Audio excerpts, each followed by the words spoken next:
Last వీడియోలో fruits and వెజిటబుల్స్లో ఎంత water content ఉందో చెప్పాను కదా. ఈ వీడియోలో డ్రై ఫ్రూట్స్లో ఏం విటమిన్స్ అండ్ మినరల్స్ ఉంటాయో చెప్తాను రండి.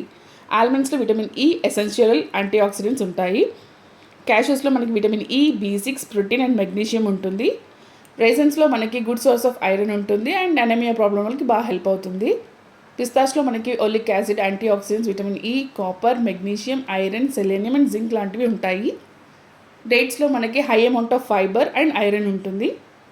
ఆప్రికాట్లో మనకి విటమిన్ ఏ, ఈ, కాపర్, మెగ్నీషియం, యాంటీ ఆక్సిడెంట్స్ ఉంటాయి. హేజల్నట్లో మనకి high amount of protein, fats, minerals and vitamins ఉంటాయి. వాల్నట్లో మనకి omega-6 fatty acids, vitamins, minerals, antioxidants and proteins ఉంటాయి.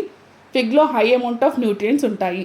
ఇంత మంచి వీడియో చెప్పాను కదా, ఫాలో కొట్టి లైక్ చేయొచ్చు కదా. డ్రై ఫ్రూట్స్ మనం ఎందుకు యూజ్ చేస్తాం, ఎంత అమౌంట్ ఆఫ్ డ్రై ఫ్రూట్స్ మనం యూజ్ చేయాలో అని తెలుసుకోవాలనుకుంటే కమెంట్ సెక్షన్లో చెప్పండి. Thank you for watching.